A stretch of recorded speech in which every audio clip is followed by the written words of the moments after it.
Bienvenidos a todos a este segundo evento sobre biodiversidad y conservación en la Guayana Oriental venezolana. El 15 de noviembre pasado tuvimos el gusto de presentar dos ponencias que están estrechamente conectadas con las que escucharemos hoy.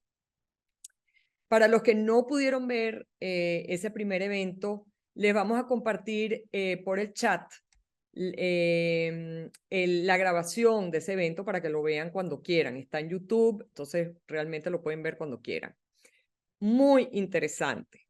En esa primera dimos un breve resumen de los resultados de un estudio hecho por SOS Orinoco con el objetivo de estimar el valor de la biodiversidad de la porción oriental del estado Bolívar, parte del escudo guayanés, y dar unas bases para pensar en una estrategia de conservación moderna en términos de conectividad e integridad ecológica para esta región.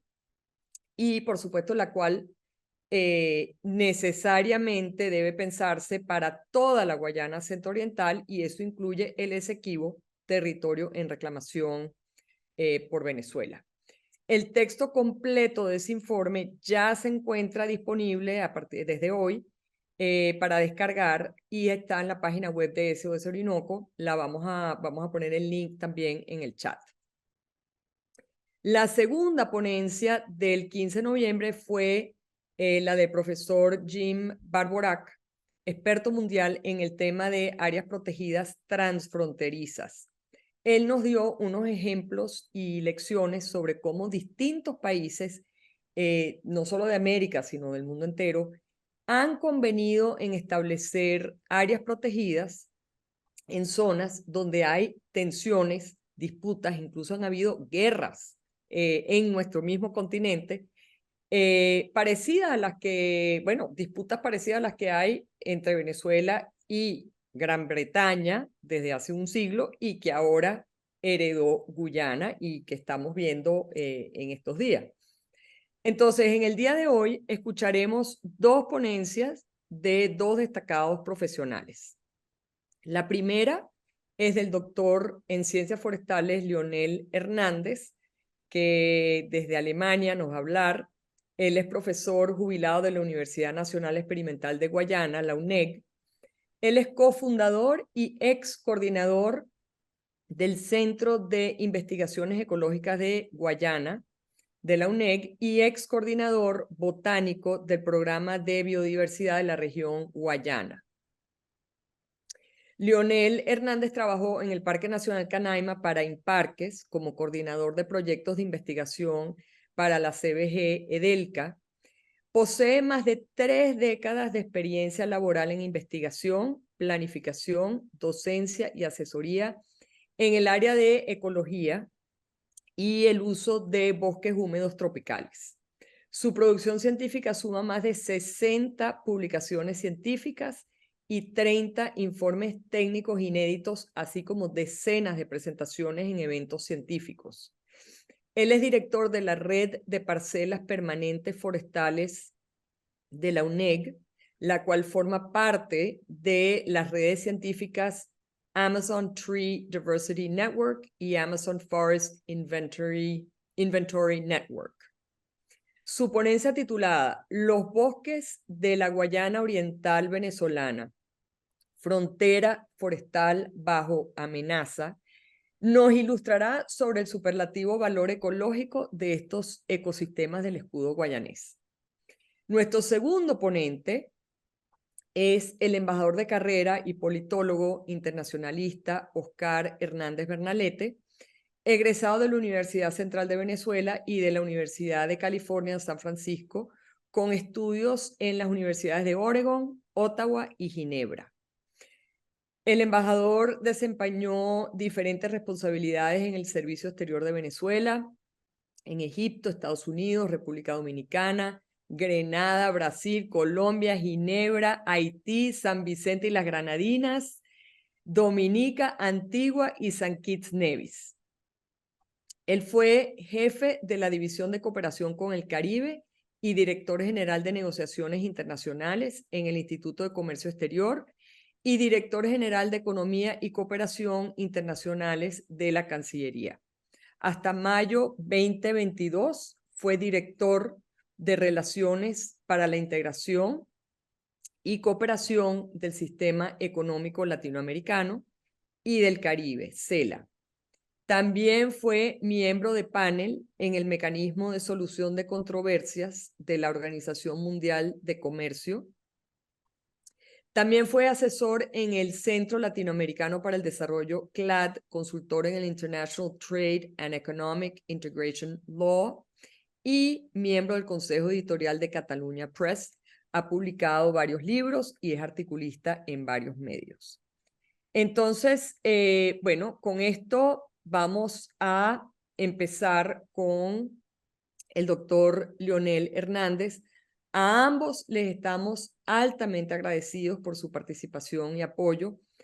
Como verán, ambas ponencias vienen con un gran sentido de oportunidad por el momento político que estamos viviendo. Sin embargo, debo decir que no fue planificado que esta serie de seminarios tuviera coincidencia con el referéndum consultivo convocado por la Asamblea Nacional de Nicolás Maduro. Nosotros convocamos primero.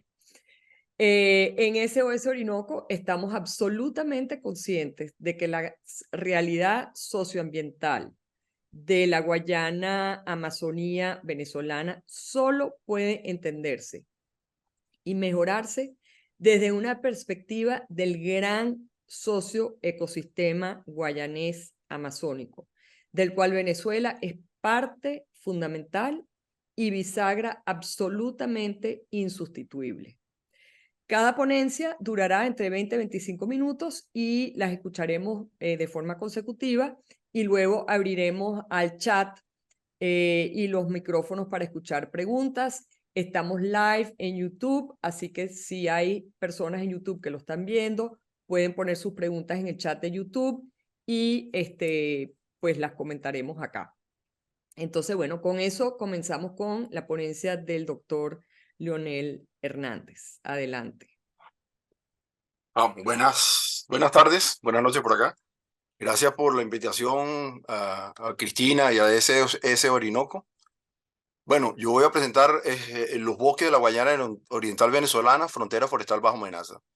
Esto es una revisión de estudios de nuestro grupo de investigación de la UNED y de otros investigadores, principalmente de la red ATDN y Rainforest.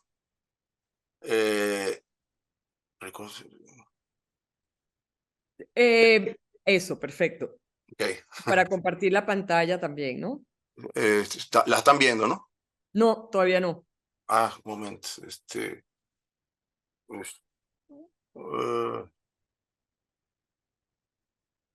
Presentación venden.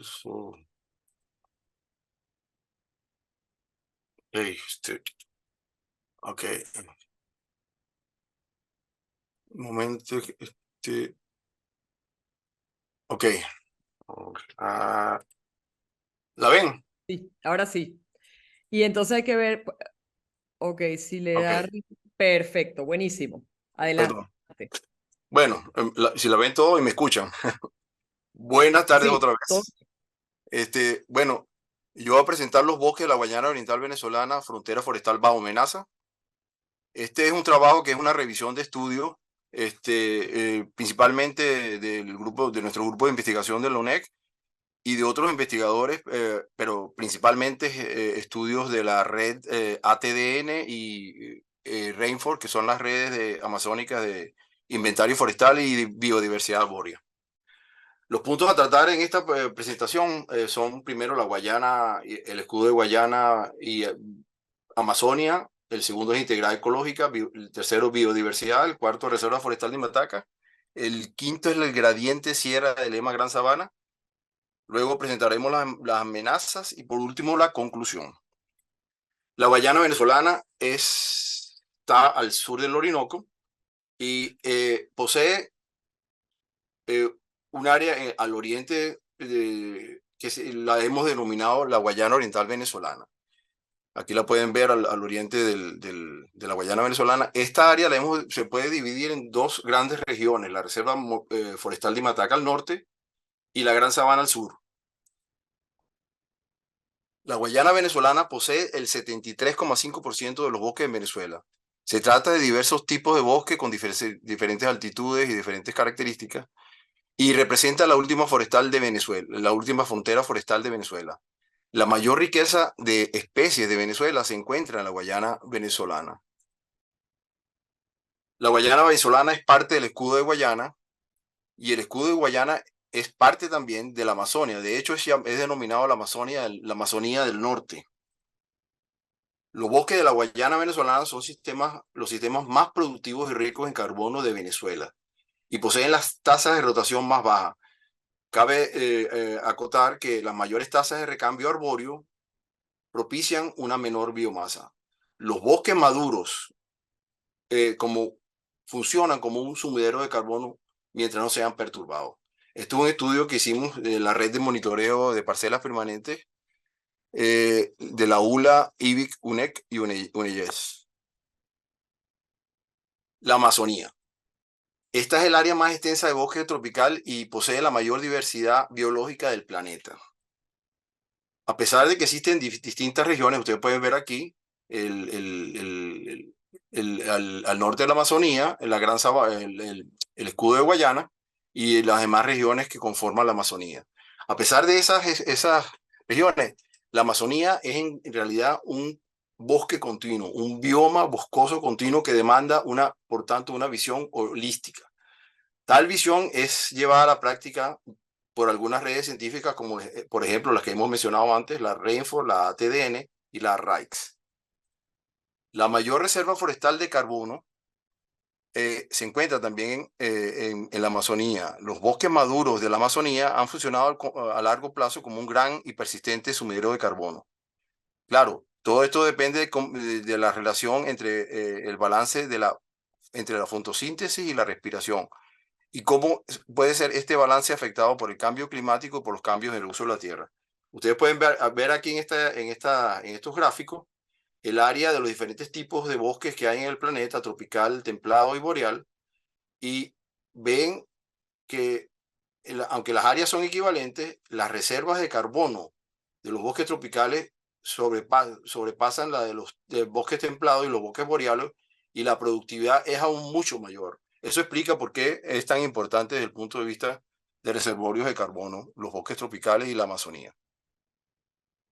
Bueno, la segunda parte que voy a tratar es la integridad ecológica. La integridad ecológica está bien representada para los bosques con lo que se conoce como paisajes forestales intactos. Los paisajes forestales intactos son áreas no fragmentadas dentro de una región boscosa que aún no ha sido perturbada por carreteras u otra infraestructura humana significativa y con una superficie mínima de 500 kilómetros cuadrados. Ustedes pueden ver aquí las mayores áreas, los mayores PFI o paisajes forestales intactos se encuentran en Canadá, Rusia y la Amazonía. También hay en el centro de África, pero la mayor en superficie es la Amazonía. Lamentablemente, estos paisajes forestales intactos están reduciendo su superficie. Entre el 2000 y 2013 se ha reducido esa superficie en un 7,2%. Estos paisajes forestales intactos contienen una cantidad desproporcionadamente alta de carbono forestal a nivel global. A nivel global, ellos abarcan solo un 20% de la superficie de PFI, pero ellos alcanzan más del 40% de las reservas de carbono forestal. Los PFI son lo suficientemente extensos como para albergar depredadores superiores como jaguares y para mantener el conjunto de diversidad biológica. Son fundamentales para el sustento de habitantes del bosque y su periferia, además de ser las últimas áreas silvestres remanentes sin perturbación humana. Permite que la evolución continúe y que muchas especies se adapten a los cambios en los biomas inducidos por el cambio climático. Los PFI son más resistentes a los impactos del cambio climático que los bosques fragmentados, ya que son menos vulnerables a la sequía, el viento y el fuego que los bosques fragmentados, y se ven menos afectados por los efectos de borde. proporcionan servicios ecosistémicos claves como la regulación del ciclo de agua y los nutrientes. Un tercio de la superficie de los bosques de Venezuela corresponden a PFI y todos se encuentran en la Guayana venezolana. En cuanto al porcentaje de superficie de PFI, Venezuela ocupa la 8ª posición a nivel global y la 5ª a nivel tropical. Pero la superficie de PFI en Venezuela también se está reduciendo. Entre el 2000 y 2013, un 1.5% se redujo. Los PFI coinciden con las áreas con menor densidad de carreteras del planeta. Las carreteras fragmentan el paisaje natural y propician la colonización y degradación de ecosistemas en detrimento de la biodiversidad y las funciones ecosistémicas. La Guayana Oriental venezolana es precisamente el área boscosa con la mayor superficie del escudo de Guayana cubierta por infraestructura vial y transmisión eléctrica, lo cual podría llegar a interrumpir la conectividad de los bosques de tierra baja colindantes y podría ser el inicio del fin de la integridad ecológica de los PFI vecinos. El tercer punto que voy a tocar es la biodiversidad. Una tarea básica de la ecología y la conservación del bosque tropical es preguntarse cuántas especies arbóreas hay en el bosque. Aquí tenemos un gráfico donde están estimaciones del número de especies arbóreas a diferentes escalas. Se ha estimado que en todo el planeta existen 73.000 especies arbóreas. En Sudamérica deben haber unas 32.000. Yo digo deben haber porque generalmente se trata de extrapolaciones en base a los registros que hay. Aquí vemos que en la Amazonía hay registrado 10.000 especies hasta ahora, pero se calcula que existen 15.874. En Venezuela se han registrado hasta ahora 4.724 especies arbóreas. Eso significa que Venezuela ocupa el 5º lugar a nivel global en el número de especies arbóreas. De ese total de especies arbóreas, 776 son endémicas. Es bastante alto el porcentaje, 16. Y según las listas de las rojas de la IUCN, solo 487 están amenazadas. Nosotros hemos registrado hasta ahora en la Sierra de Lema Oriental, esto es mal escrito, perdón, 309. Y en la Reserva Forestal y Mataca se han reportado 881 especies arbóreas. Aquí seguimos preguntando, planteándonos preguntas, y una de ellas es cuántos árboles por especies hay en el bosque.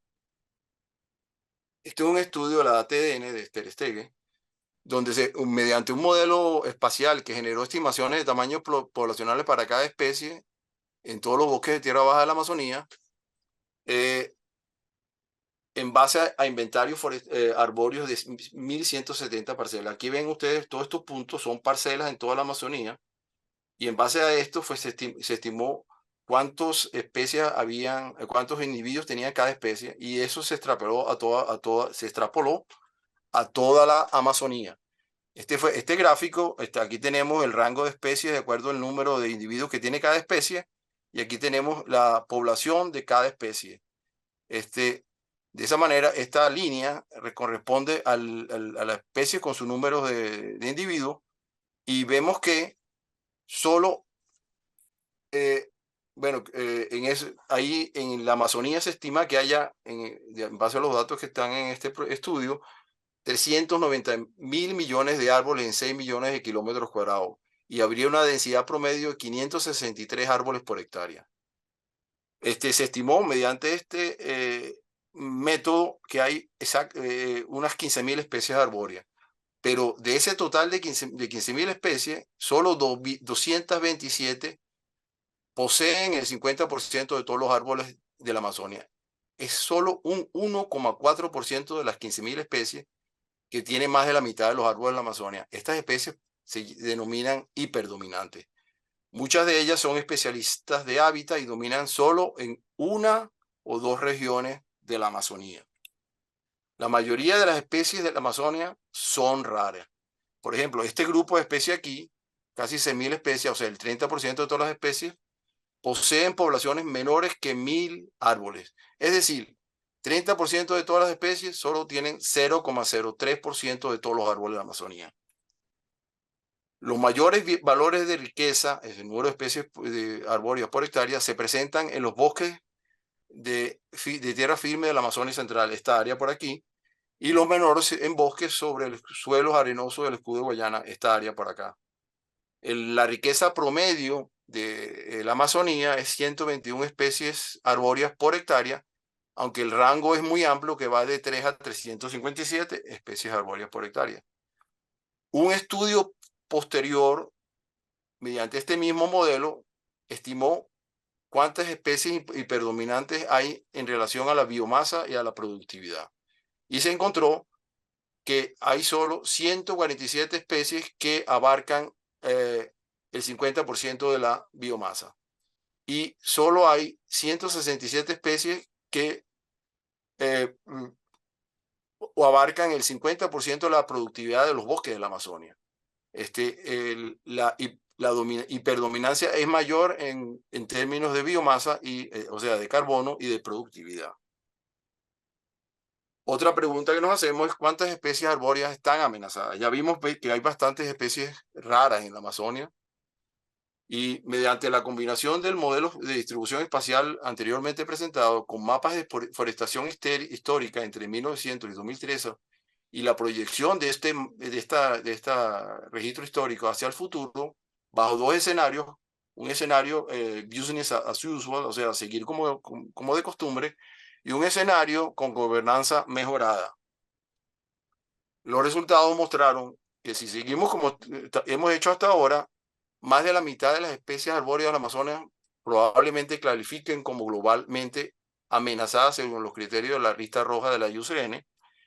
Y si mejoramos la gobernanza, posiblemente podamos reducir ese número de especies amenazadas al 36%. La mayoría de estas especies probablemente amenazadas en la Amazonía aún no están registradas formalmente en las listas globales y en las listas rojas nacionales. Muchas de ellas se consideran comunes hoy día. La elevada proporción, 36% de especies raras, explica por qué muchas aún no han sido descubiertas.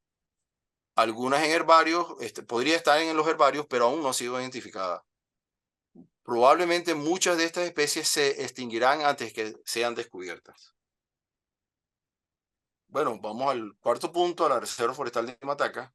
En primer lugar, vamos a presentar cuál es la riqueza, cuál es el número de especies que se encuentran en la Reserva Forestal de Mataca. Y hay un estudio que se hizo en el 2000 que estimó que hay 2.292 especies registradas. De ese total, 881 son especies arbóreas. Y muchas de estas especies son endémicas. Aquí vemos que hay un total de 64 especies endémicas en la Reserva Forestal de Mataca. Esto no está actualizado, pero eso es un estimado. Lo que sí es importante ver es que la mayoría de esas especies están concentradas en ciertas áreas, en la altiplanicie de Nuria, Sierra de Mataca, etc. Aquí hay un ejemplo de una especie endémica de la Reserva Forestal de Mataca, que es Clavija y Matacae, una teofrastasia. En el 2003 se decretó un plan de ordenamiento de la Reserva Forestal de Mataca. Cabe decir que la Reserva Forestal de Mataca, la mayor parte de su territorio no excede los 600 metros.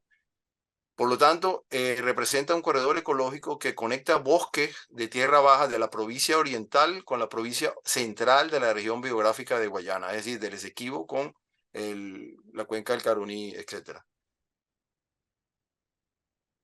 Las áreas de mismo vegetal de la Reserva Forestal de Mataca que presenté anteriormente no están conectadas. Si ustedes ven este mapa de las zonas de ordenamiento de la Reserva Forestal de Mataca, las zonas de protección son esta zona de protección integral aquí en la parte del delta, y los reservorios de genes, que son estos que están acá, y ustedes pueden ver que es como un archipiélago de zonas de protección que no están conectadas.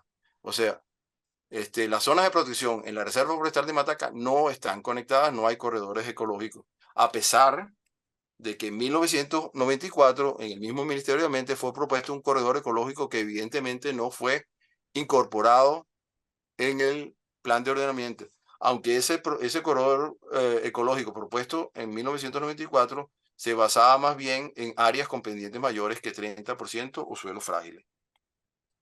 Sin corredores no se conservan los patrones naturales ni las conexiones del paisaje forestal.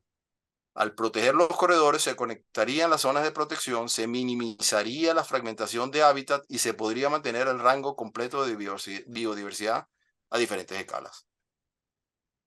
La quinta parte se refiere al gradiente altitudinal que existe entre el sur de la Reserva Forestal de Mataca, pasando por la Sierra de Lema y llegando a la Gran Sabana. También no solo cambia la altitud, sino cambia un paisaje de bosque continuo a un paisaje de bosque fragmentado en la Gran Sabana. Aquí lo vemos de nuevo, el gradiente. Pero antes que eso, quería decir que este tipo de gradiente altitudinal entre tierras bajas y tierras intermedias, que generalmente ocupa altitudes entre 500 y 1500 metros de altitud, se presenta frecuentemente en toda la Guayana venezolana y aproximadamente un tercio por ciento de la superficie de la Guayana venezolana se encuentra sobre 500 metros de altitud. Se trata de tierras intermedias, como dije antes, y Alto Tepuyana. La mayor parte de estas tierras intermedias se encuentra cubierta de bosques y sobre rocas de la formación Roraima, que en su mayoría no han sido explorados botánicamente ni mucho menos ecológicamente.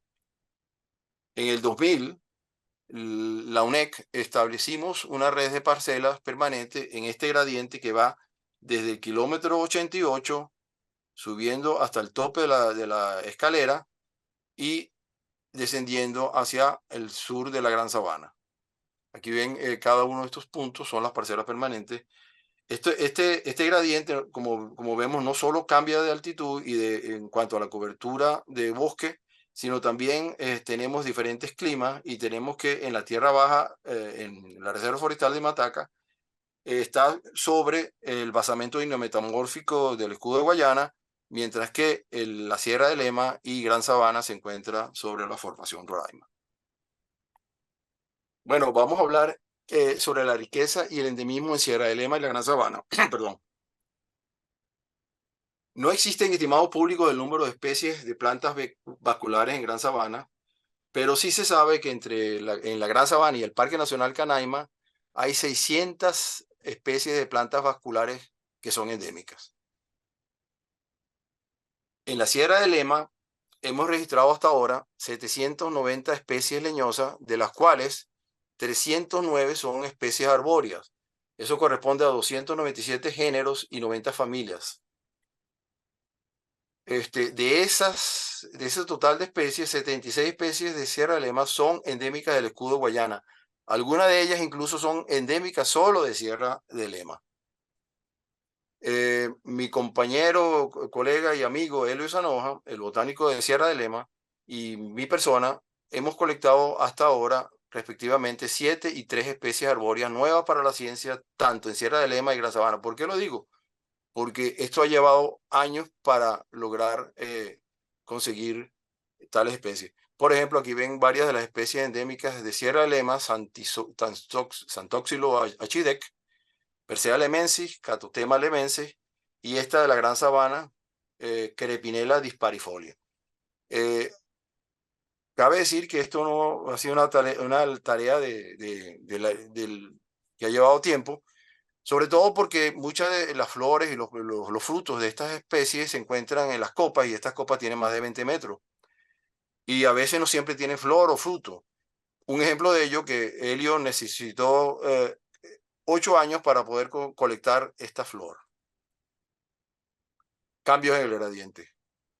La elevada área basal en algunos sitios de la Gran Sabana se asocia con una gran densidad de árboles o con elevados diámetros promedio. Perfecto. Bueno, repetiré esto, ¿no? Estaba hablando de la riqueza y endemismo de Sierra de Lema y la Gran Sabana. No existen estimados del número de especies de plantas, de especies vasculares en Gran Sabana, pero sí existen el número de especies endémicas que se encuentran en el Parque Nacional Canaima y la Gran Sabana. Se trata de un número de 607 especies de plantas vasculares que son endémicas. En la Sierra de Lema Oriental se registraron 790 especies leñosas, de las cuales 309 especies arbóreas son arbóreas. Ellos corresponden a 297 géneros y 90 familias. De ese total de 790 especies, 76 especies son endémicas del escudo de Guayana y algunas son incluso endémicas de la Sierra de Lema. Aquí pueden ver algunas de las imágenes de las especies endémicas Santoxylus HIDEC, Persea lemensis, Catotema lemensis, y estas que son esta Crepinella disparifolia endémica de la Gran Sabana. También es importante decir que no es fácil colectar estas especies porque las flores y los frutos se encuentran en las copas y los árboles pueden tener más de 20 metros de altura y que no siempre están cargadas con flores y frutos. Por ejemplo, Helio Zanoja necesitó 8 años para poder colectar una flor de Castostema lemensis. Vamos a hablar de los cambios en el gradiente. En los sitios con elevada área basal del gradiente, esos elevados valores de área basal se asociaron con una alta densidad de árboles y con elevados diámetros promedio de los árboles. Los máximos valores de diámetro y altura se encontraron en la tierra baja y en el tope de Lema, de Sierra de Lema. Las lianas grandes predominaron en los bosques de tierra baja y las hemipífitas en los bosques de mayor altitud.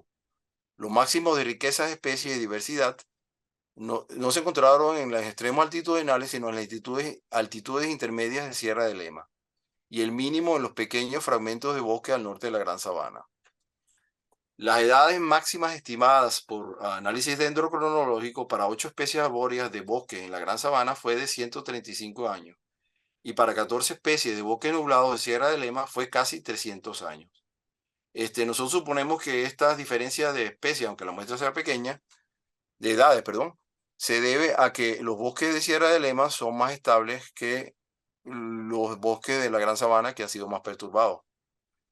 Los tamaños de claros del bosque nublado en Sierra Lema fueron mayores que los reportados para la mayoría de los bosques tropicales.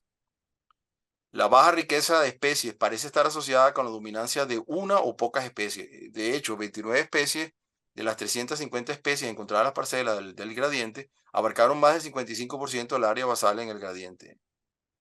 La reducción significativa de densidad de madera con la altitud sugiere un cambio en la composición fusional. La variación en la composición de especies observada aquí fue controlada principalmente por la elevación y secundariamente por la precipitación y las condiciones del suelo. Algunas de las especies hiperdominantes que presentamos antes en la Amazonía aparecen en el grupo de especies importantes de los bosques de tierra baja del gradiente, donde ellas abarcan hasta el 50% del grupo de especies importantes. Por el contrario, ellas son escasas o no se presentan en el grupo de especies importantes de los bosques premontanos. Aquí tenemos un mapa que representa dónde se establecieron parcelas en el bosque continuo de Sierra de Lema y en los fragmentos al norte de la Gran Sabana. Fue para comparar cuál es la diferencia entre los bosques continuos de Sierra de Lema y los fragmentos que están al norte de la Gran Sabana. Y encontramos que el paisaje del norte de la Gran Sabana está dominado por extensas sabanas y pequeños parches boscosos cuyas zonas en núcleo están muy reducidos o incluso ausentes. Los parches se conectan parcialmente por estrechos bosques de galería, los cuales están mayormente degradados. La fragmentación de hábitat promueve la compactación de la estructura vertical del bosque, la reducción de biomasa y un cambio de composición.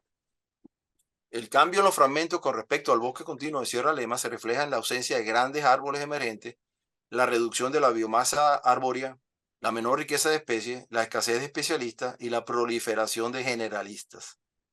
En este paisaje, dominado por sabana, los fragmentos de bosque en una fase avanzada de fragmentación se ubican principalmente en los cursos de drenaje y partes bajas de laderas, condiciones fisiográficas con mayor disponibilidad de agua y mejor protección ante incendios, sequías severas y efectos de secante del viento. Bueno, aquí vamos a empezar a hablar de las amenazas.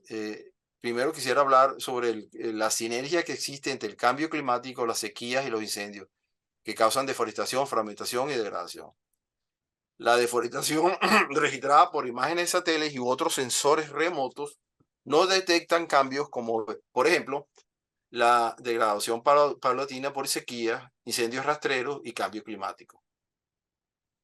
La deforestación está acompañada por procesos de desfragmentación y degradación de bosques remanentes poco documentados y cartografiados. Aunque es difícil diferenciar entre el impacto del cambio climático y el impacto de fragmentación, se aprecia que el cambio climático incrementa la frecuencia e intensidad de eventos extraordinarios de sequía, los cuales aumentan la mortalidad arbórea, alteran el microclima e incrementan el combustible fino. El resultado son bosques perturbados, fragmentados y secundarios, inflamables y más susceptibles al fuego. La sinergia cambio climático, sequía, fuego determina el incremento de los niveles de perturbación que reducen la resiliencia del bosque ante nuevos eventos de perturbación.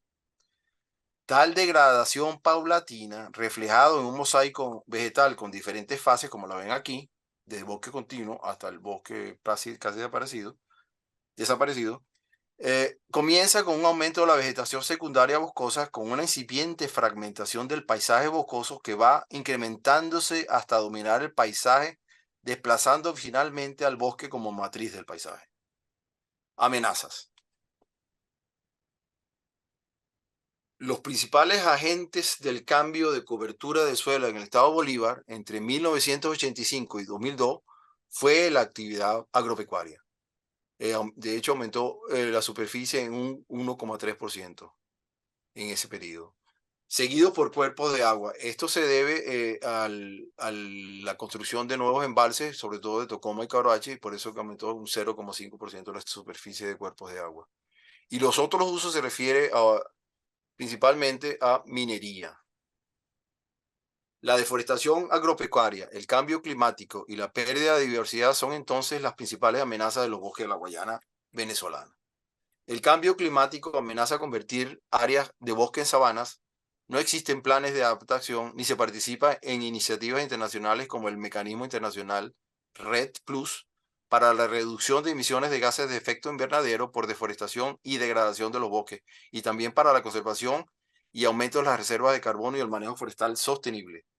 La colonización por agricultores a pequeña escala y los focos de minería ejercen la mayor presión sobre los bosques. Usos conflictivos como minería, aprovechamiento maderero, comunidades agrícolas e indígenas se solapan en la Reserva Forestal de Mataca. La expansión forestal y minera probablemente ocasionan costos socioambientales que serán mayores que los beneficios esperados a largo plazo. La subvaloración y la desinversión facilitan la conversión del bosque a otros usos. Los beneficios del aprovechamiento maderero y minero no son captados plenamente a nivel nacional ni local. La información básica sobre los bosques continúa desactualizada, incompleta y no está disponible. Por ejemplo, no hay registros sobre perturbaciones por eventos catastróficos de fuego, sequías, vientos, huracanados y deslizamientos. Escasean o no existen datos sobre carbono, biodiversidad, servicios ecosistémicos y productos forestales no madereros y su aporte económico al Producto Interno Bruto. Información necesaria para apoyar la toma de decisiones adecuadas en políticas públicas y planes del sector forestal para el desarrollo sustentable. La investigación y monitoreo de la biodiversidad de la Guayana venezolana en el terreno prácticamente ha desaparecido y solo sobrevive el monitoreo vía sensores remotos sin chequeo de campo. Más de medio siglo de monitoreo forestal de Venezuela está en peligro. El monitoreo de la red de 50 parcelas permanentes forestales en Venezuela, llevado a cabo por la ULA, de hecho iniciado por la ULA, IBIC, UNEYES y UNEC, todos ellos miembros de la RENFOR, es el más antiguo del neotrópico. Esta red ha suministrado información para estudios emblemáticos que contribuyeron al avance de la ecología forestal tropical. El monitoreo combinado con sensores remotos ha mejorado el conocimiento sobre el papel de los bosques tropicales en el ciclo del carbono. Movement, combined monitor with remote sensors has improved the role of tropical forest. El monitoreo de campo demanda muchos desafíos, pero sobre todo desde hace casi 10 años prevalece la inseguridad personal reinante por delincuencia, actividad guerrillera, violencia, escaso financiamiento y obstáculos de los permisos oficiales. Lo anterior, más la cuasi paralización de la investigación científica nacional por la crisis política y socioeconómica, ha hecho imposible continuar las labores de campo del monitoreo. Las parcelas mismas están amenazadas a medida que aumenta la deforestación y la degradación. Frente a tal situación, ha sido imposible seguir cumpliendo con las tareas de observación permanente, seguir produciendo datos locales para responder preguntas globales de la ciencia forestal y ampliar las redes de parcelas venezolanas para cubrir otras áreas menos estudiadas. Ante el posible colapso y para preservar parte del patrimonio científico para el futuro, hemos protegido los registros forestales de Venezuela en la plataforma Rainforest, es decir, en la red científica de inventarios forestales del Amazonas. Conclusiones.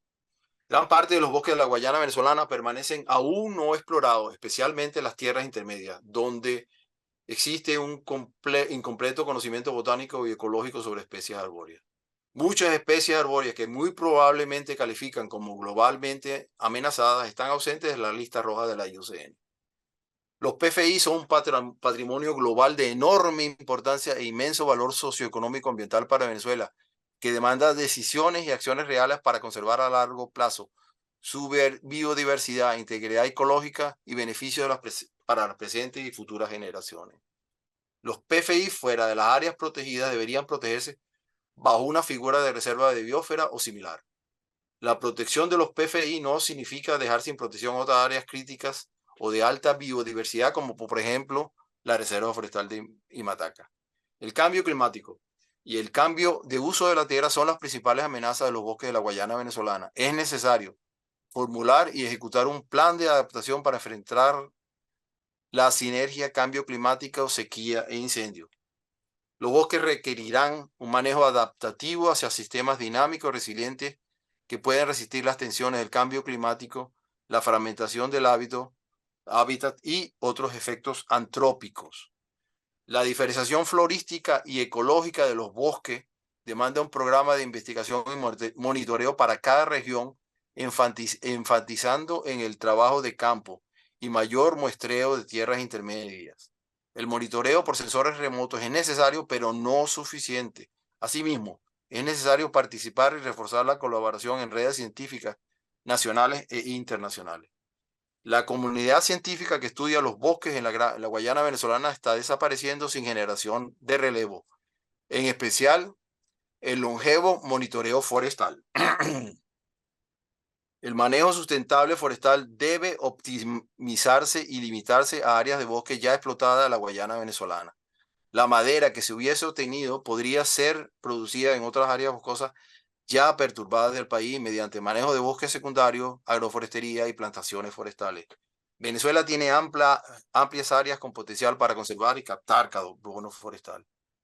Para el manejo de bosque en general se debe, primero, reducir al mínimo la expansión de la actividad agropecuaria y los impactos socioambientales de la minería y el aprovechamiento maderero. Captar las ganancias producidas de los recursos del bosque y asegurar que estos beneficios contribuyan a su conservación a largo plazo. Considerar esquemas de uso de los recursos forestales con la participación del público para generar beneficios económicos a pobladores locales, como por ejemplo el REDD+. Muchas gracias. Bueno, muchísimas gracias, profesor Hernández. Y disculpen los problemitas que tuvimos. Ahora vamos a seguir inmediatamente a la presentación de nuestro otro ponente, el embajador Oscar Hernández. No creo que sean familia, pero bueno. Entonces, adelante, embajador. Y vamos a compartir la pantalla también. Ahí. Vayan pensando en sus preguntas para el final. Bueno, muchas gracias, Cristina. Efectivamente, no soy familia del profesor Lionel, pero después de escuchar tan maravillosa intervención, quisiera incluirlo en mi grupo familiar. La verdad que estupenda, y pasamos de un ingeniero forestal a escuchar a un diplomático, y sin duda van a notar la diferencia temática, su especialidad y su rigidez en la data, sin duda es formidable. Bueno, en primer lugar, quiero darles las gracias a Cristina Burelli, a Sojo Orinoco, y a su equipo, y a ustedes que nos acompañan. Diré dos notas de inicio. La primera es que voy a hablar despacio, porque sé que tenemos intérpretes y a veces podemos enredarle la vida a los intérpretes o que no se diga lo que estamos tratando de decir debidamente por la velocidad en la que se puede hablar. Entonces voy a hacer ese esfuerzo. Si llegase a acelerarme un poco, por favor, con toda confianza, déjenmelo saber. Igualmente, trataré de no extenderme y de ser objetivo, sin pasiones, esperando que algunas de las cosas que pueda mencionar aquí tengan sentido y puedan dejar alguna huella. Te agradezco, Cristina, que hayas aclarado que el tema que estamos tratando, vamos a tratar, en ningún momento está relacionado con el proceso interno que se espera aquí en Venezuela. Y sin embargo, lo que podamos expresar, sin duda puede también tener algunas, generar algunas reflexiones sobre toda esta situación. Llamamos a esta ponencia litigio por el Esequibo, pues en un secreto. Sé que muchas de las personas que nos están escuchando quizás son de otros países, no necesariamente son de Venezuela y están al tanto necesariamente de la situación, pero es el tema central que nos convoca y lo que queremos también hacer reflexiones sobre las alternativas para preservar el medio ambiente. Y esa es un poco la razón del título. Tengo en la pantalla el título de la siguiente lámina, la pudiéramos pasar. Tengo un tiempo para unificarlo. Esto, bueno, esto es una de esas tremenduras de licenciada Parciano que me ayudó a hacer esta presentación y me incluyó una cita mía que no quisiera que lo tomen como un acto de pedantería, me agarró por sorpresa. Pero bueno, efectivamente estamos en una situación de unificación y de búsqueda de alternativas, y vamos a hablar entonces precisamente, iniciar hablando del tema de Esequibo. Previamente, no dejo de reconocer, si quieres ponemos la siguiente lámina, no dejo de reconocer, antes de conversarles sobre en qué situación estamos en este litigio, parte de nuestro tema, en que una motivación muy estupenda, sin duda, fue la de escuchar a los expositores del primer segmento de este foro, el de Cristina Burelli y el de James Barbarack, porque de alguna manera me permitieron también orientar algunas de las reflexiones que pensaba hacer basado en lo que allí nos apuntaron.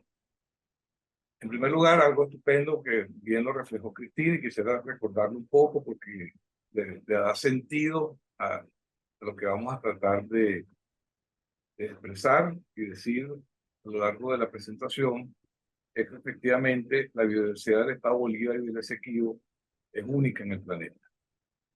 O sea, tenemos allí esa conjunción que es fundamental, una riqueza de especies, un valor del ecosistema, tal también como lo acaba de expresar Lionel, y sobre todo en lo que nos decía y nos manifestaba sobre el valor patrimonial de la región, que es fundamental.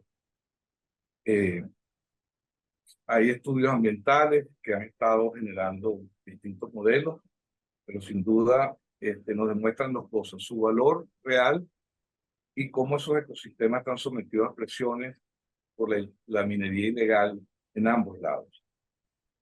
Y Cristina nos desarrollaba en ese momento muy bien las potencialidades actuales que tiene la región. Hablemos en conjunto, como me estoy refiriendo, para que se entienda lo que vendría siendo lo que es el Estado Bolívar y el Esequibo, el potencial que tienen distintas áreas, sobre todo, por ejemplo, en el sector de la electricidad, lo lamentable que es la política extractivista que se da en ambas áreas, y especialmente en el arco minero, y la huella minera que hay tanto en Bolívar, en Palmacuro, pero fundamentalmente también en el Esequibo. Incluso la del Esequibo puede ser peor que la del Estado Bolívar. Entonces, esta región de gran unicidad y fundamentalmente extraordinaria que tenemos en el planeta, tiene un potencial sin duda extraordinario en lo económico, pero también una necesidad de que sea preservada, sobre todo por sus especies endémicas, por su biodiversidad, y sin duda todos los mapas de vegetación que se nos presentan han demostrado la riqueza que hay en ese sentido y lo que nos acaba de expresar el pionero muestra muy clara. Una de las cosas que me impactó mucho de la presentación de Cristina fue confirmarnos cómo el valor que tienen estos sistemas excede todo el valor de todas las minerales que pueden ser extraídos en esta región. Yo creo que eso ahí fue clave porque es una demostración de que hay suficientes razones objetivas para pensar de que hay que actuar firmemente por el valor de esos servicios ecosistémicos, que si no me equivoco, no recuerdo mal, ella hablaba algo así como 16.000 millones de dólares, eran una cifra muy impresionante. Entonces, el valor intrínseco y el que tienen y la necesidad de protegerlas por estar amenazadas nos obliga a que hagamos reflexiones importantes, siga haciendo un gran esfuerzo y trabajar por la solución de esta situación. Nos habló de los corredores, nos habló de cómo todo este esfuerzo que se está haciendo y esta limitación a través de las leyes nacionales que existen pueden ser perfectamente complementadas en el Esequibo ya que también se ha hecho trabajo con relación a lo que está pasando en el Esequibo. Hay suficientes estudios que demuestran las huellas de minería que se han mapeado en esa zona. Entonces, esa biodiversidad única se encuentra sometida por las situaciones propias de las naciones, de los estados, y la influye el conflicto del Esequibo, que aunque no debería ser un obstáculo, lo es, y de eso es lo que quisiera hablarle un poquito también más adelante. Cristina en su presentación dijo algo que lo citamos aquí, lo verán en las láminas, y que va a ser la justificación también de las propuestas que vamos a hacer, es que hablaba de retomar viejas estrategias y otras novedosas y acorde con las realidades actuales. Y eso es lo que nos va a llevar a hacerle un planteamiento un poco más adelante. Entonces, volvamos al tema de la disputa con el Esequibo. Para los amigos que están participando, que no son asiduos a esta temática, permítanme decirles que el caso está en la Corte Internacional de Justicia y estamos, en términos simples, en un juicio que ha comenzado. Tenemos opciones, siempre y cuando estos argumentos que utilicemos sean bien presentados, que se haga un esfuerzo por demostrar el despojo al que fue sometida Venezuela, la importancia del sistema internacional y del multilateralismo, que tiene también su mecanismo de administrar justicia. Entonces, el Esequibo es el tema central de nuestras actuales angustias. Y aquí ya hablo como venezolano y hablo como diplomático, porque está en el epicentro de la cotidianidad en Venezuela, este tema, y hasta hace muy poco prácticamente, a excepción de algunos expertos, de militares que hicieron un curso de Estado Mayor o del IADEN, así como profesionales de la diplomacia, la mayoría de los venezolanos no teníamos en la epidermis este tema tan complejo y tan delicado, que lo es. Ya nosotros de muy jóvenes entendíamos que se dio un despojo pero que también solo una negociación dentro del espíritu del Acuerdo de Ginebra nos permitiría que hiciese justicia, siempre recordando que desde ese paso extraordinario de la diplomacia venezolana en 1966, que nos permitió abrir otra vez el tema y aceptar como la propuesta central, que era la búsqueda de una solución beneficiosa para ambas partes. O sea, ese es el centro del Acuerdo de Ginebra.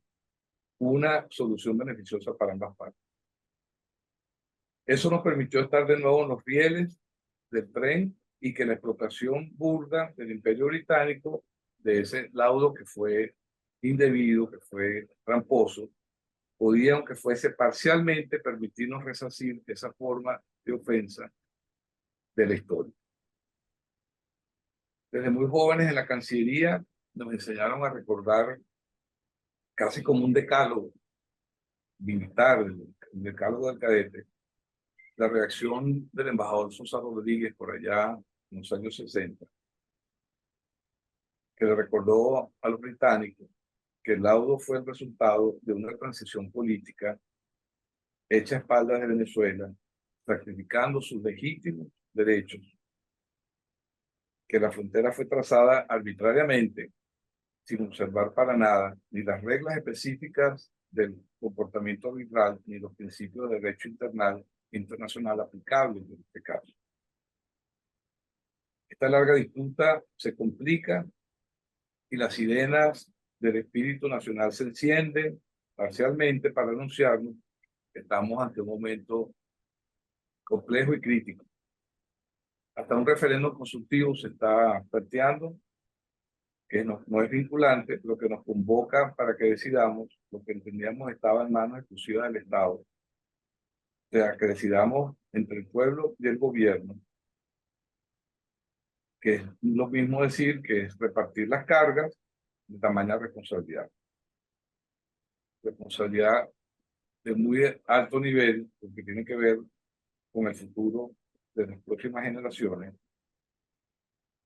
y que nos compromete a que cualquier opción que venga hacia el futuro tiene que ser hecha de una manera en donde la sindéresis, el manejo de los tiempos y la búsqueda de solución sea la que prevalezca. No sé si ustedes recuerdan, pero toda esta historia a la que estamos llegando ahorita tuvo que ver con el secretario general Ban Ki-moon, que había informado un esquema de pasos que se consideraría que iban a seguir para la resolución de este conflicto. En aquel momento se recalcó que los buenos oficios que se iniciaron en el año 1990 tendrían límite hasta el año 2017, entendiendo que si no se alcanzaba un acuerdo, el sucesor de Ban Ki-moon escogería la Corte Internacional de Justicia, a menos que los países discutan la rechazar. En ese momento, creo que no estamos con la diligencia del caso, pues la situación política interna en el país era un argumento suficiente para exigirle o pedirle al secretario general que detuviera cualquier procedimiento judicial. Y en ese sentido, al no hacerlo, Guyana logró lo que aspiraba, que era que la disputa llegara a la Corte Internacional de Justicia. En ese momento nos descuidamos, no se dispuso esta opción con suficiente fuerza, bajo el argumento de que para la Corte Internacional de Justicia constituirse parte de un proceso, cualquier Estado, parte de un litigio, debe expresar su consentimiento de aceptar su jurisdicción. Eso es historia. Llegó el momento de la verdad y no se alcanzó un acuerdo y el secretario general procedió según la opción acordada que lo establece y lo permite el Acuerdo de Ginebra. Aquí les podemos poner la lámina del acuerdo siguiente, que ahí ya se ve un poco el esquema, el esquema que estamos utilizando. Ok, ahí hay una cronología más o menos de cómo será el conflicto. Desde que llegamos al Acuerdo de Ginebra, Venezuela no ha tenido interés en otro mecanismo que no sea el de la negociación, con miras a una solución pacífica y de mutuo beneficio para las partes. O sea, Es que esa es la clave. Mutuo beneficio para las partes, que fue ese logro, tal como lo mencioné, de Ginebra. Hay que ser honestos también al decir que nuestra diplomacia se descuidó en los últimos años y es responsable al no prever que esta opción estaba vigente y en uno de los peores momentos de la historia republicana para someterse a un arbitraje internacional. Siendo, como lo dije, el secretario general en conocimiento de la crisis que existía en Venezuela, el país, por supuesto, iba a estar en una desventaja ante la dimensión de la controversia y por su capacidad de maniobra internacional. Por eso es que coincidimos cuando el Consejo Venezolano de Relaciones Exteriores Internacionales, el COBRI, afirmó en su momento que observamos una falta de coherencia al querer resolver en forma expedita un diferendo territorial cuando la propia ONU ha reconocido que una de las partes, Venezuela, atraviesa una severa crisis humanitaria. Recuerda que la Guyana reconoce la crisis desde que fue asignataria de la Declaración del Grupo de Lima acordada el 23 de enero de 2018. Aseguraba que está ante una clara falta de competencias del secretario general de la ONU para remitir la controversia a la Corte Internacional de Justicia. Con criterio de objetividad, entonces, podríamos decir de que si este tema no hubiera estado incluido además en la directiva nacional, quizás la capacidad de actuación y de movilidad y de manejo de los tiempos hubiera sido sin duda distinto.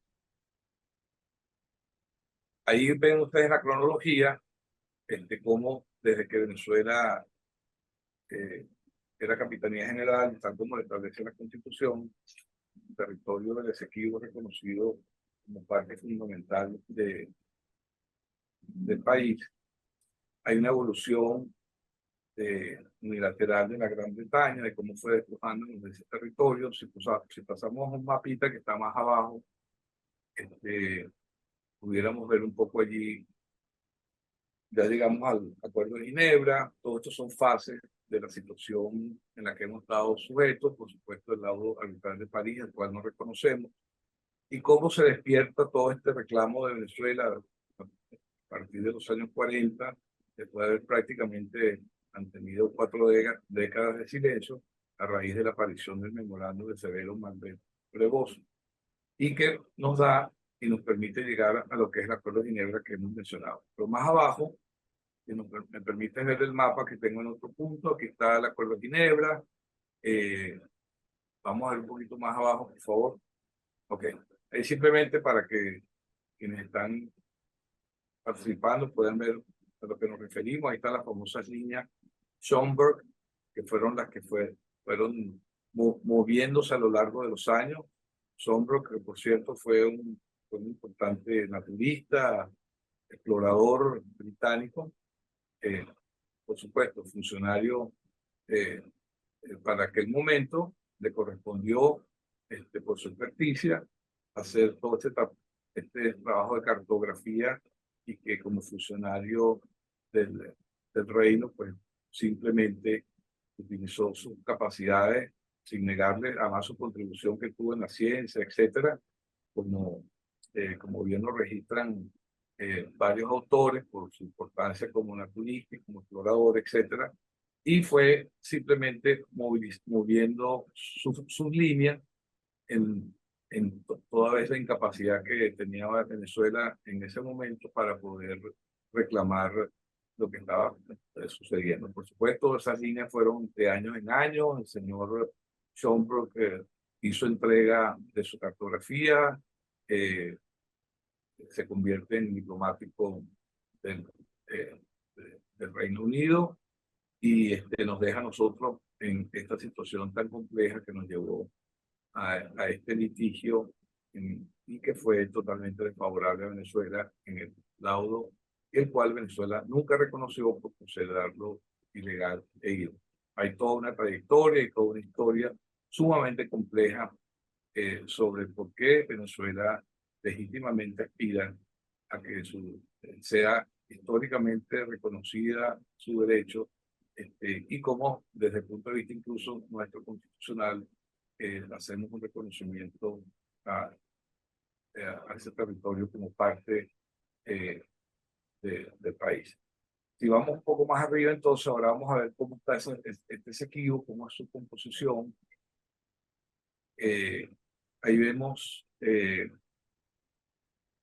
sí, creo que estaba más arriba, disculpa porque yo no veo no estoy viendo mi presentación, entonces no puedo seguir. Ajá, las características del territorio. Perdón, Sí, estoy viendo la hora y deberíamos de terminar las presentaciones en como 5 minutos más o menos para dejar tiempo para preguntas y comentarios. ok. Bueno, entonces vamos a ir pasando si quieres. Ahí les hago les doy unas características del territorio, de lo que de lo que significa el Esequibo. Pasemos, entonces vamos bajando. Ya vimos el mapa, los dos, el originario, la situación de los países en términos de la minería, tanto en Venezuela como en Guyana, lo que significa la explotación, lo que mencionaba anteriormente, citando a Cristina, las huellas que hay en ambas regiones. Sigamos, por favor, el tema de la afectación ambiental. Ahí está las áreas que tienen protegidas, Guyana, y las características de las minas que están explotando en esa región. Seguimos más adelante. Ok, entonces aquí llegamos al tema de que nos iba a convocar centralmente en esta reunión para entonces hablarles y leerles un pensamiento que nos va a permitir llegar a una propuesta, ¿no?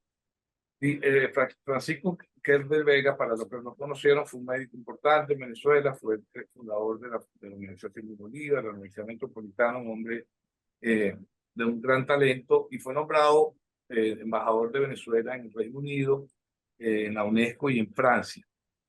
En algún momento, ya retirado, él hace esta afirmación. Dice: estoy consciente de que nacido en Venezuela, la sociedad espera que yo esté a favor de Venezuela en su larga disputa con Gran Bretaña y Guyana sobre el territorio Esequibo. Si hubiese nacido en Guyana, la sociedad de ese país esperaría que yo apoyase a ese país en la disputa. Este es uno de los componentes casi imperativos del patriotismo, tal y como se ejercita en la mayoría de los países.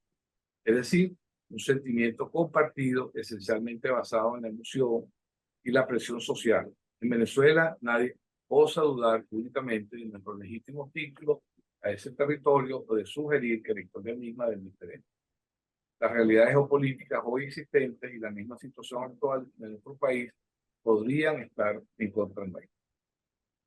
Más adelante, por favor, Kerber Vega, la propuesta que hace, que es rescatada años después por Pompeyo Márquez y la doctora María Rodríguez, que hace una tesis doctoral donde habla del tema, nos dice: existe una propuesta del embajador Francisco Kerber Vega consistente en construir un parque de la paz entre Venezuela y Guyana en esa zona fronteriza. Este parque estaría en manos de Naciones Unidas y aumentaría pulmones vitales para la humanidad.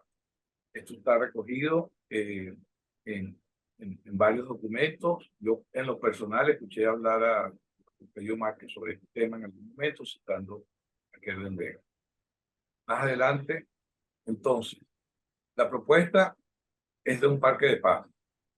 Ya muchos lo sabrán, el parque de paz son áreas protegidas. Cuando escuchamos en la intervención pasada de Bárbara, él hablaba sobre los APP, que son las áreas protegidas, las experiencias, y estos parques de paz serían áreas protegidas donde existe un pasado notoriamente conflictivo, ocurra no en situación transfronteriza.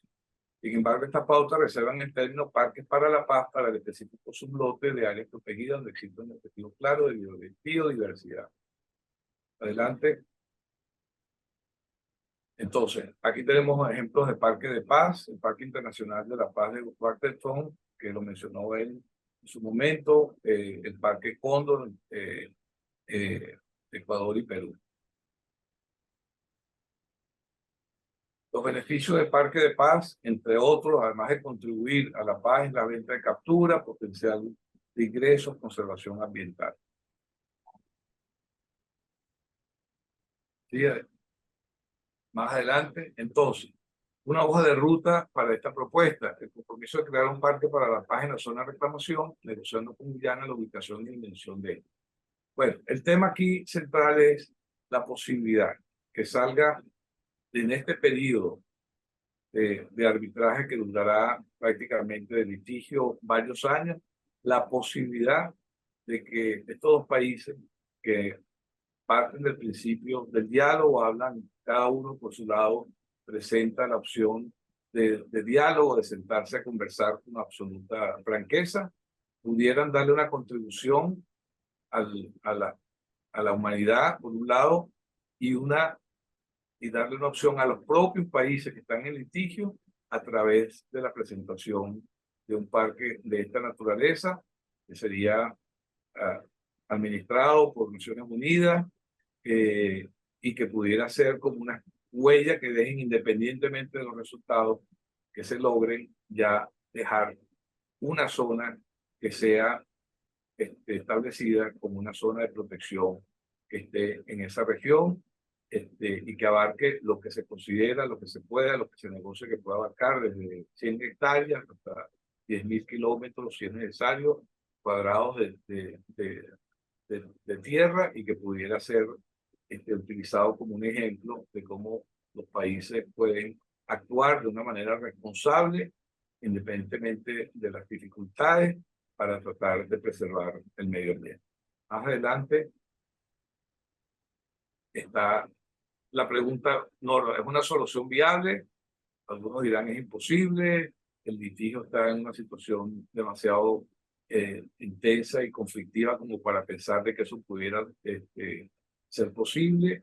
Sin duda que independientemente de la negociación y del dictamen que pueda salir, en parte de esos territorios pudieran estar declarados bajo su régimen, y seguramente algunos países, algunas organizaciones internacionales, movimientos de organismos no gubernamentales pudieran tomar una idea de esta naturaleza para ir tratando de convencer a ambos países que esto puede ser una salida viable y una oportunidad.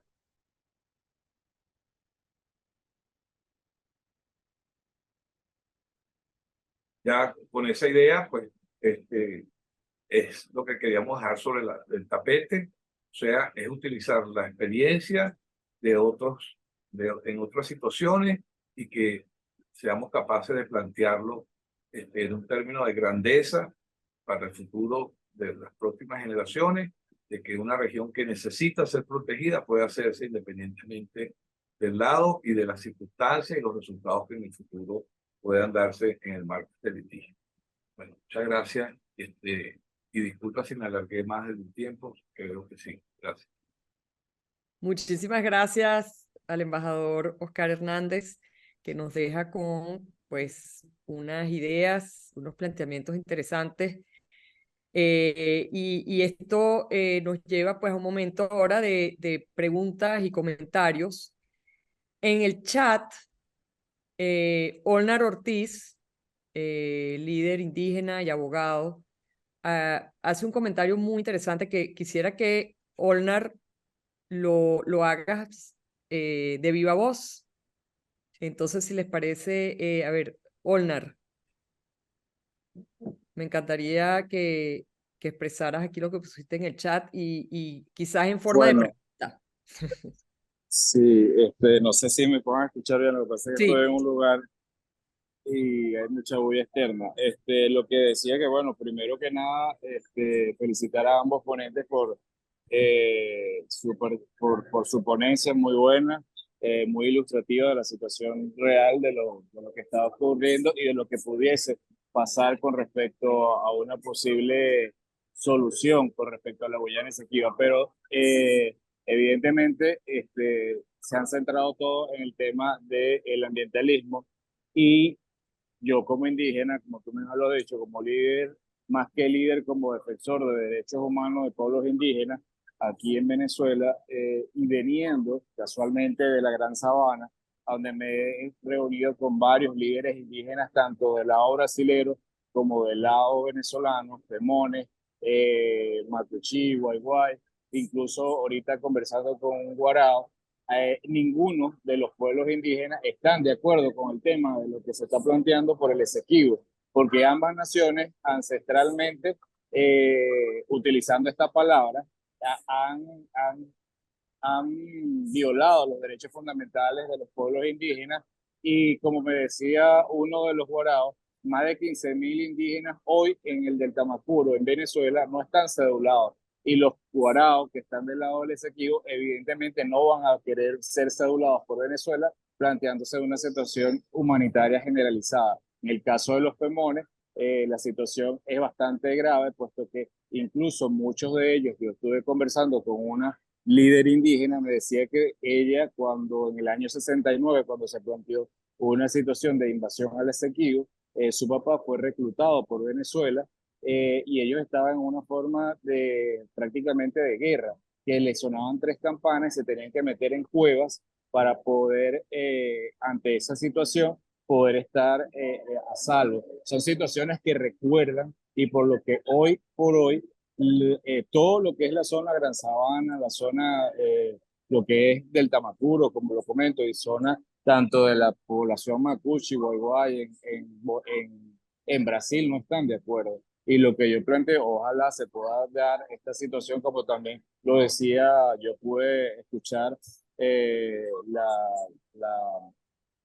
la, la intervención anterior del profesor Barak, discúlpeme si no lo dije bien, donde él planteaba una zona como de franco-fronteriza binacional, algo así, no recuerdo muy bien la palabra técnica que utilizó, y ojalá se pueda dar esto porque evidentemente aquí lo que se tiene que plantear es una zona de reserva para los pueblos indígenas que están y han vivido por años en estos territorios y, como lo he dicho, nunca han sido respetados sus derechos por ambos territorios, ni por Venezuela, ni por la Guyana Esequiba, o como se plantea históricamente por la parte británica. Muchas gracias. Eso es así, Olnar. Muchas gracias. Y obviamente, bueno, el especialista de hoy, el profesor Leonel Hernández, se enfocó en la parte forestal, pero como todos sabemos, el mercurio, la deforestación, la sedimentación, el desastre ambiental que está ocurriendo del lado del Esequibo y del lado, pues, del arco minero, eso primero y principal afecta a las personas que viven ahí y a los indígenas en particular, que se alimentan de los ríos, etc. Entonces, obviamente, los indígenas son los primeros afectados, pero las poblaciones en general de la zona. Vilisa Morón hace una pregunta, un comentario, dice: entiendo la preocupación de Olnar, sea Parque de Paz o cualquier figura, requiere de una gestión entre instituciones y comunidades indígenas. ¿Tiene Venezuela la capacidad para proponer y ejecutar un parque de paz? Les dejo ahí a los dos ponentes esta pregunta.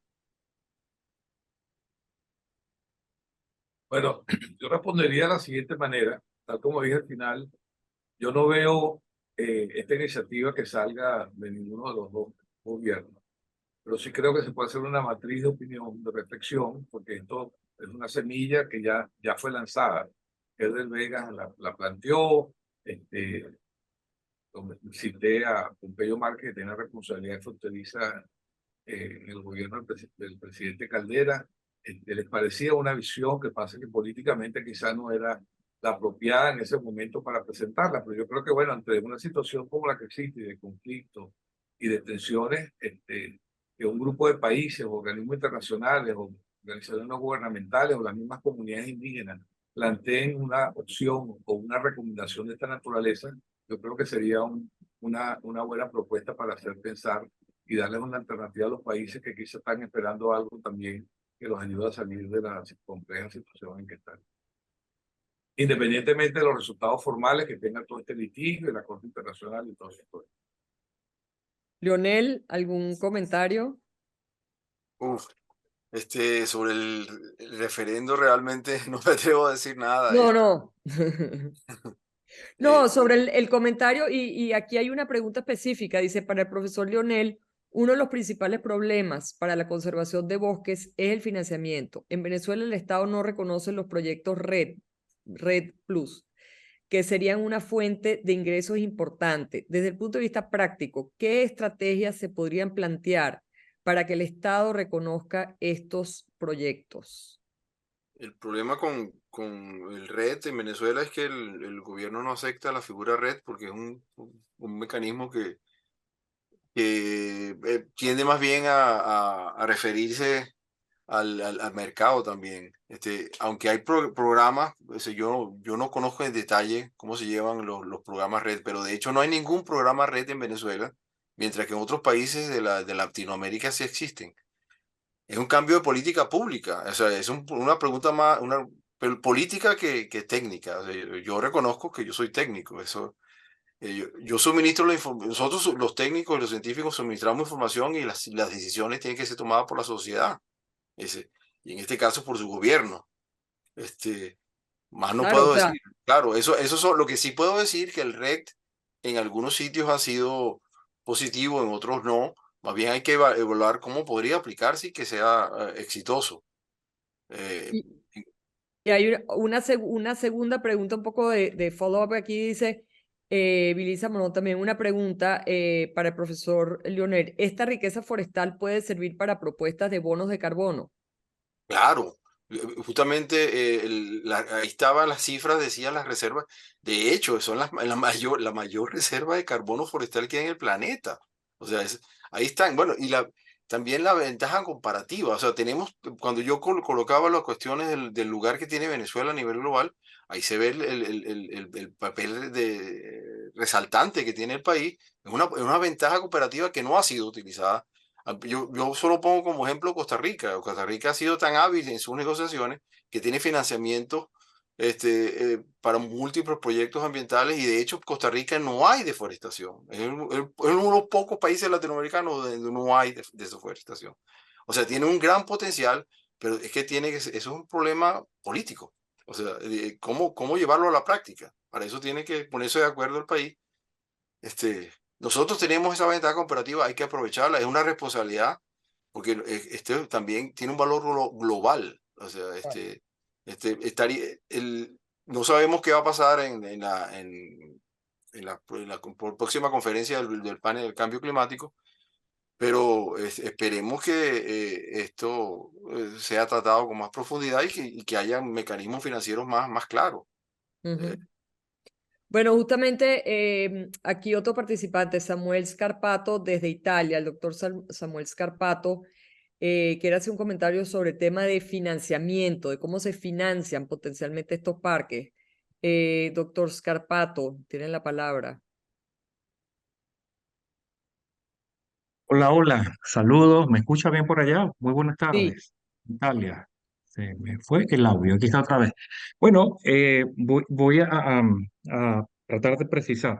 Es muy importante lo que han dicho todos los ponentes, así como las preguntas que ha leído.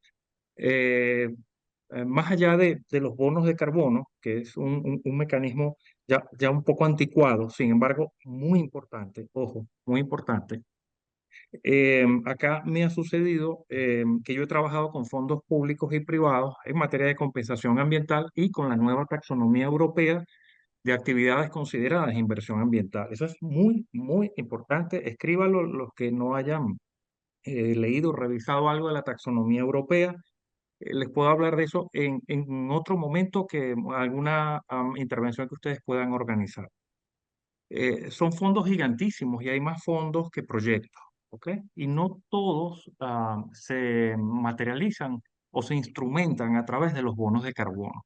Pero igualmente hay que certificar los proyectos, como bien los perfiles técnicos que han conversado saben cómo se certifica un proyecto, una biomasa determinada para calcular la capacidad de fijar, secuestrar o retener CO2. ¿Ok?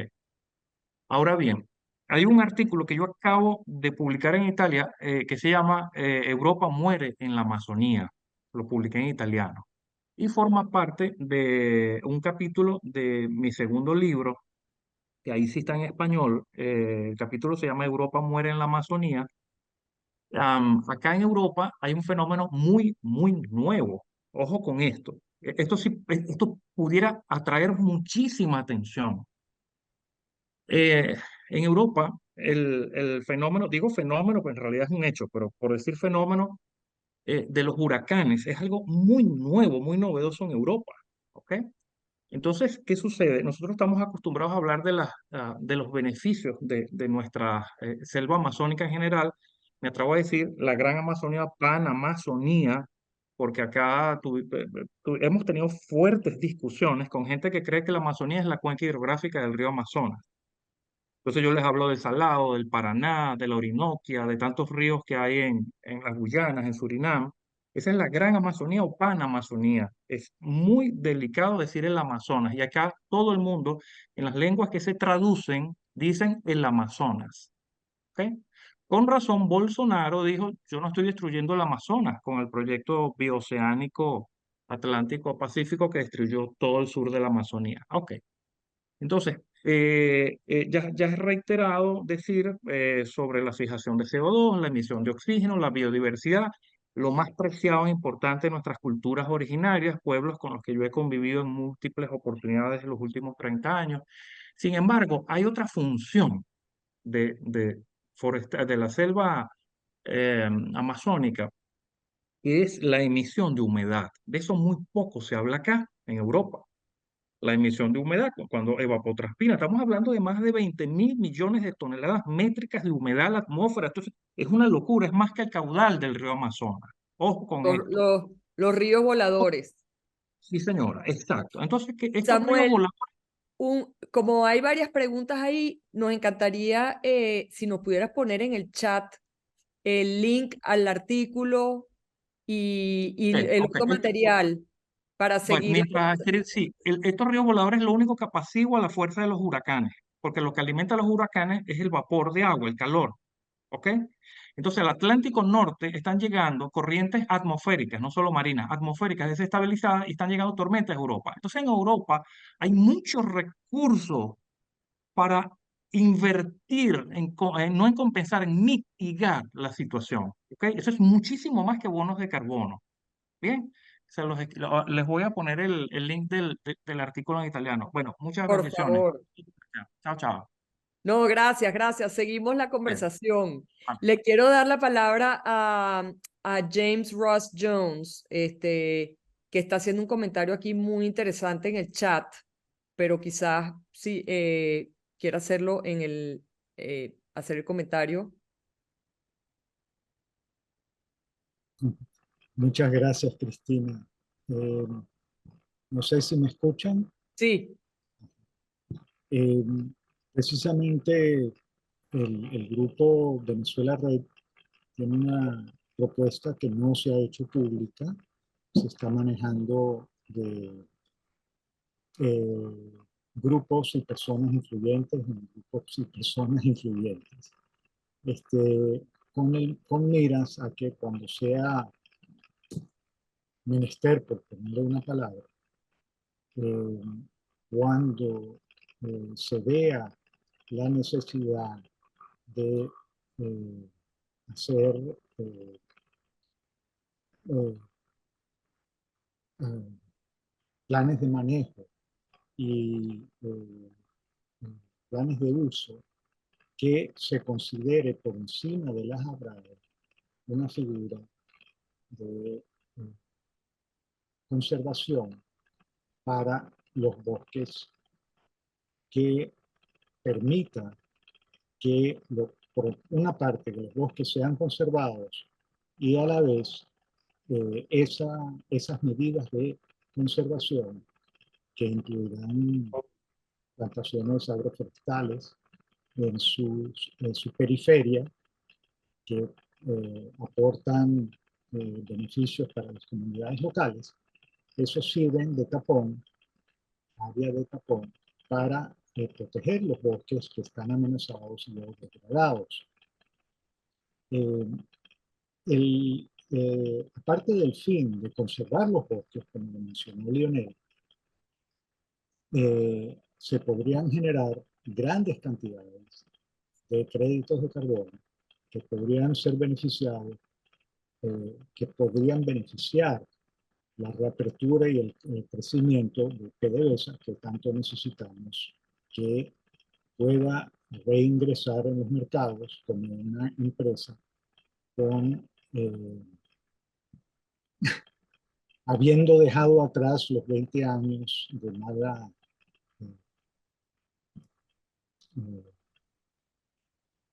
de mal manejo que se le atañe, y crear a través de PDVSA unos fondos que servirían para la misma conservación de esos bosques. No es solo PDVSA, PDVSA podría ser el mayor actor, pero hay otras empresas como de la industria siderúrgica, inclusive la industria eléctrica, hidroeléctrica, también se podrían beneficiar. Yo no había leído el informe, acabo de tomar cuenta del link del informe que mencionaste, y me interesaría mucho después de leerlo que tal vez tuviéramos una conversación.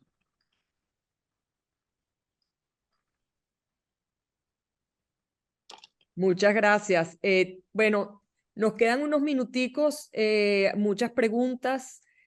Un comentario es una pregunta: ¿cómo la política de facto de ocupación de Guyana con la explotación minera incide en el juicio para definir la situación del territorio Esequibo? Eso es algo que a mí me preocupa. O sea, yo honestamente no entiendo cómo Guyana se le permite seguir explotando el territorio que está en discusión, ¿no? Entonces debería haber como o sea, una moratoria, debería haber, o sea, suspender toda la actividad minera que está ocurriendo en el territorio. No sé si Oscar Hernández tiene algún comentario al respecto. No, la misma preocupación, o sea, cómo nosotros permitimos que eso fuese posible. Teníamos durante los años del proceso de facilitación haber sido muy enfáticos y haber insistido en que mientras el proceso de negociación estuviese en la fase del Acuerdo de Ginebra, no tendría por qué aceptarse la explotación en esa zona, mientras estuviese como zona de reclamación. Sin embargo, bueno, hubo descuidos, se aceptaron en algún momento, pues, se comenzaron a hacer exploraciones, se desarrollaron zonas para la explotación del oro, la contaminación que eso produce, etcétera, y prácticamente estábamos atendiendo otros temas de agenda nacional e internacional que no fue precisamente esa tan importante como era estar pendiente de lo que estaba pasando en el Esequibo. Sí. Bueno, no queremos alargar demasiado porque ya llevamos como 2 horas y media pasadas. Entonces, le quisiera dar, nada, 30 segundos a cada uno de nuestros ponentes para algún comentario final, y de resto agradecerles a todos por su interés, por haberse conectado durante más de 2 horas y media, que esto ha sido muy interesante. Y yo creo que nos dejan pues unas ideas, unas iniciativas que definitivamente la sociedad civil es la que tiene que tomar la iniciativa. Recordando un poco lo que decía Jim Barborac hace 15 días, es realmente la sociedad civil, no son los gobiernos que van a impulsar esta iniciativa, es la sociedad civil, y ahí pues con las palabras de Golnar Ortiz eso nos inspira. Pero entonces, si les parece, Leonel, y luego el embajador Oscar Hernández, si quieren terminar con algún comentario, adelante. No sé, primero yo. Bueno, yo quisiera decir que evidentemente yo solo presento mi visión personal, y hace falta muchas visiones personales, muchas perspectivas, porque es un tema complejo. Los bosques, por ejemplo, son solo ellos per se son complejos. Imagínense las comunidades sociales y económicas que están alrededor o dentro. Lo que sí creo que es una magnífica oportunidad esta propuesta de parques internacionales, porque si han funcionado en otros lugares, ¿por qué no puede funcionar? Y sobre todo, la conservación beneficia a todos los dos países, y beneficia al planeta. Gracias. No. Embajador. No, simplemente diría, Cristina, que efectivamente estamos, primero, la búsqueda de proteger el medio ambiente. Tenemos una región que es fundamental, no solamente para el equilibrio y el desarrollo sostenible, sino para la posibilidad de las comunidades que viven allí y de preservarlo. Entonces, bueno, lo que hemos dicho hoy, presentamos es simplemente echándole un poquito de agua a una semilla que se presentó hace 30 años y que no tuvo acogida, que quizás esta sea la oportunidad en donde se le haga un favor a la humanidad convirtiendo un litigio en una esperanza, y esa sería la posibilidad de que se estudie la opción de un parque de paz y que los sectores, cualquier sector, sea privado o no, traten de inducir a que se reflexione sobre un tema de esta naturaleza. Así es, pues muchas gracias y bueno, contamos con todos ustedes para que nos ayuden a seguir regando esa semillita. Así que bueno, con eso nos despedimos y muchas gracias. Vamos a colocar la grabación de este evento en YouTube, ya la grabación del otro evento creo que lo pusieron en el chat, y el nuevo informe de SOS Orinoco ya está colgado en la página web. Entonces, bueno, muchísimas gracias a todos y muchísimas gracias al embajador Oscar Hernández, al doctor Leonel Hernández.